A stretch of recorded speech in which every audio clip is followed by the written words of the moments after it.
Hi guys, welcome back. You are in my backyard and chances are you're going to see Scout or Calvin running behind me pretty soon because every time I come in my backyard, they follow me. Okay, I'm going to ask you a trivia question today. What metal is heavier, or which metal is heavier, gold or silver?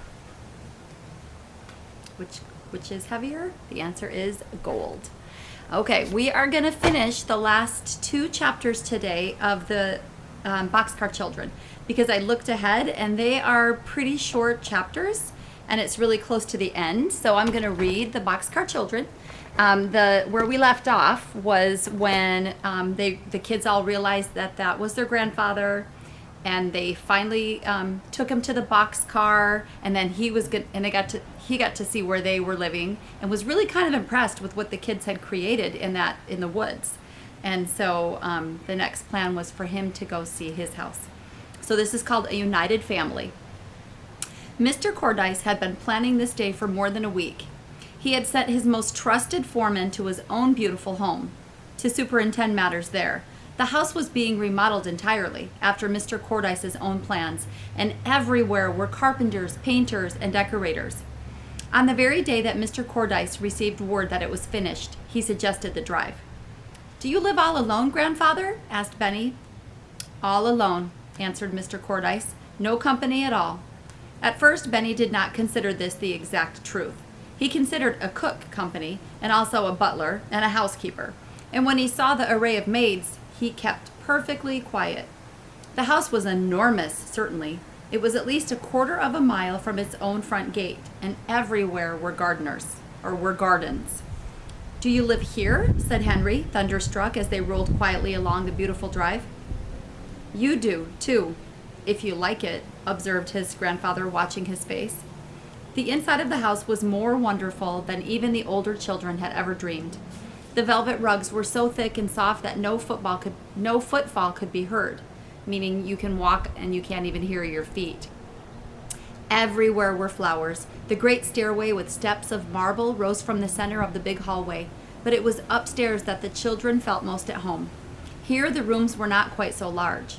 They were sunny and homelike. "This is Violet's room," cried Benny. It was unmistakable. There were violets on the wallpaper. The bed was snow white with a thick quilt of violet silk. On the little table were English violets, pouring their fragrance into the room. "Oh, what a beautiful room," sighed Violet, sinking down onto the soft cushioned chairs. But all the children shouted when they saw Benny's room.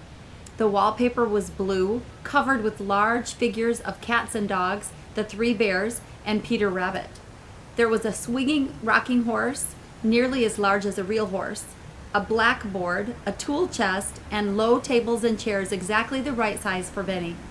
There was an electric train with cars nearly as large as the little boy himself. "Can I run the cars all day?" asked Benny.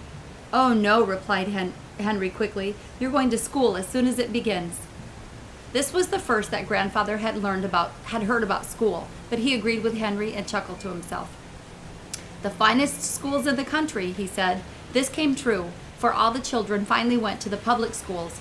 And are they not the finest schools in the country? I say yes, they are. In Jess's room, Benny discovered a bed for Watch. It was, in fact, a regular dog's straw hamper, but it was lined with heavy quilted silk and padded with wool. Watch got in it at once, sniffed in every corner, turned around 3 times, and lay down. Just then a distant doorbell rang. It had such a low musical chime that the children listened delightedly, never once giving a thought as to who it might be. But almost at once a soft-footed servant appeared, saying that a man wanted to see Mr. Cordyce about the dog. The moment Jess heard that word, dog, she was frightened. She had never thought Watch a common runaway dog. It had always made her uncomfortable to see passers-by gaze curiously at him as he ran by her side. "They won't take Watch away," she whispered to Henry, her breath almost gone. "Indeed they will not," Henry declared. "We'll never give him up." However, Henry followed his grandfather and Jess with great anxiety. It was indeed about Watch that the man wanted to talk, and Jess's heart sank again when she saw the dog jump delightedly upon the man and return his caress with short barks. "He's a runaway, sir, from my kennels out in Townsend," the man explained to Mr. Cordyce. I have 200 Airedales out there, and this one was sold the day before he ran away. So you see, I have to turn him over to the lady I sold him to." "Oh, no, you don't," returned Mr. Cordyce quickly. "I will give you 3 times what the dog is worth." The man glanced around uneasily. "I couldn't do that, sir," he explained. "You see, it isn't a question of money. It's a question of my promised word to the lady." Mr. Cordyce failed to see. "She can find another dog, among 200 Airedales, I guess," he returned. "And besides, you don't know positively that this is the right dog." "Excuse me?" replied the man, very much embarrassed. "He's the right dog, all right. He knows me, as you see. His name is Rough Number 3. He has a black spot inside his ear." It was too true indeed. At the mere mention of the name, the dog cocked an ear and wagged his tail. But he had seated himself as close to Jess as possible and licked her hand when she patted him. It appeared that Henry could understand the man's position, even if Mr. Cordyce could not. He now put in a timid word of his own. "If the lady would agree to let the dog go, would you be willing?" "Sure," said the man, shooting a glance at Henry. "I almost know anyone would let us keep watch, Grandfather," said Henry earnestly, "if they knew how much he had done for us." "I'm sure of it, my boy," returned Mr. Cordyce kindly. The fact that Henry had been the first to make headway with the dog fancier had not escaped him.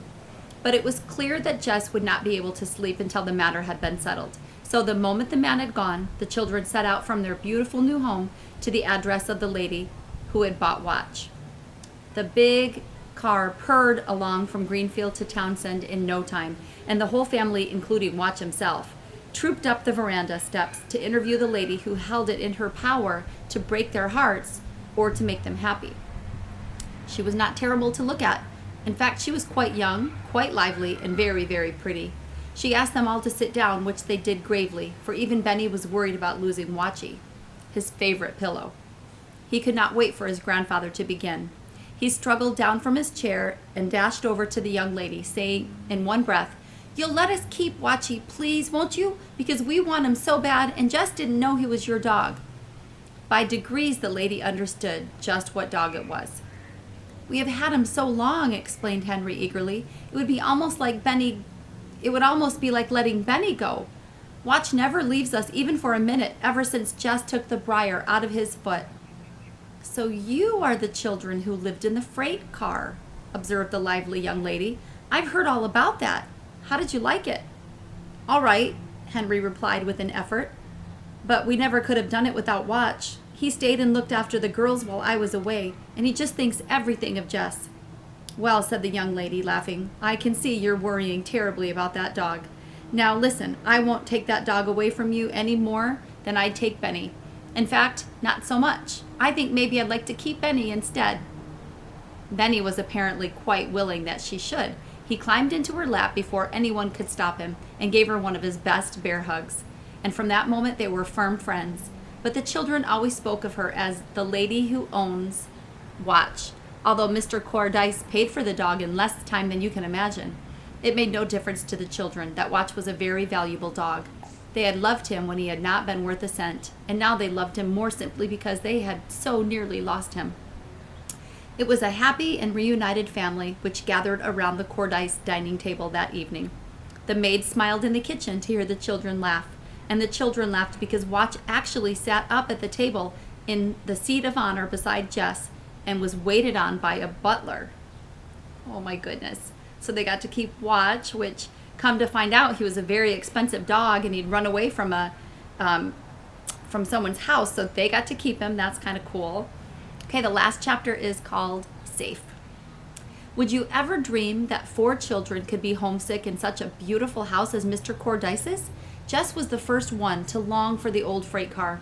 "Oh, Grandfather," she said one morning, "I wish I could cook something once more in the old kettle." "Go out in the kitchen," said her grandfather, "and mess around all you like. The maids will help you." Jess brightened up at once and flew out into the kitchen, where 3 or 4 maids brought her everything she wanted to cook with. And Benny was the last one to wish for his old home. "Grandfather," he said one day, "I wish I could drink this milk out of my own pink cup." This set Mr. Cordyce to thinking. He had plenty of pink cups, it's true, but none of them were as dear to Benny as his own. "I think I shall have to surprise you children," said Mr. Cordyce at last. "But before the surprise comes, perhaps you would like to see Benny's pony." Then he led the way to the stables. He owned several beautiful horses already and nearly a dozen wonderful cars. But nothing was half so interesting as the pony. He was very small and very fat and black. His wavy tail was so long that it nearly touched the ground, and his name was Cracker because his birthday fell on the 4th of July when firecrackers were popping. Benny took a short ride around the stable, being held on by a groom. But a second time around he said, "Cracker doesn't need you to hold on to him, I should wonder," and trotted around with great delight without help. All the others sat down on the fragrant hay to watch him ride. "What am I going to do when I grow up, Grandfather?" asked Henry. "You're going to take my place, Henry, as president of the steel mills," replied Mr. Cordyce. "You will do it better than I ever have." And one day this came true, just as most of Mr. Cordyce's prophecies did. "And what am I going to do?" asked Jess curiously. "All you children must go to school and then to college. Then you may do whatever you choose for a living," replied Mr. Cordyce. This also came true. "Of course I have more than enough money to support all of us," went on Mr. Cordyce. "But if you have something to do, you will be happier." This not only came true, but it is always and forever true all over the world. "Am I going to college tomorrow?" asked Benny, stopping his little pony in front of the group. "Not tomorrow, Benny," said his grandfather, laughing, "but I'm glad you reminded me. All you children must go over to Dr. McAllister's tomorrow and stay while the surprise comes." "Is the surprise very nice?" asked Benny. "No, not very," replied Mr. Cordyce with a twinkle. "Did it cost a great deal?" asked Jess. "It didn't cost me anything," answered her grandfather. "The only thing I shall have to pay will be express." He didn't tell them that the express cost him several $100s. However, next day the children rode gladly over to see the kind doctor. They stayed until Mr. Cordyce telephoned him that the surprise was ready. And then Mrs. McAllister and her son rode back with them in the big car. Mr. Cordyce was as happy as a boy. He led the merry little procession out through as many gardens, past the rose garden, through the banks of purple asters. Then they came to an Italian garden with a fountain in the middle, and a shady little wood around the edge. Among the trees was the surprise. It was the old freight car. The children rushed over to it with cries of delight, pushed back the dear old door, and scrambled in. Everything was in place. Here was Benny's pink cup, and here was his bed. Here was the old knife which had cut bread and butter, and vegetables, and firewood, and string. And here were the letters for Benny's primer. Here was the big kettle and the tablecloth, and hanging on a nearby tree was the old dinner bell. Benny rang the bell over and over again, and Watch rolled on the floor and barked himself hoarse. The children were never homesick after that.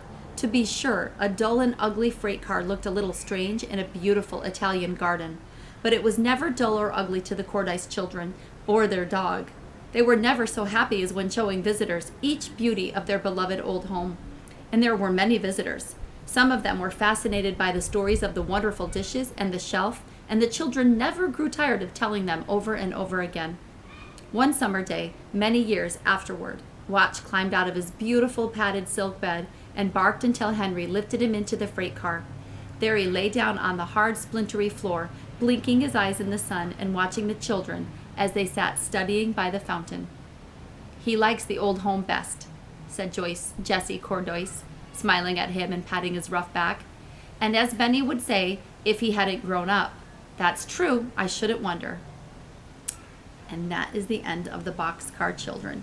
So I wish that there were a picture. I think that would be a beautiful thing to end this story with, to show you a picture of the freight car or the boxcar in their new backyard. But it sounds like they are going to be a very happy family.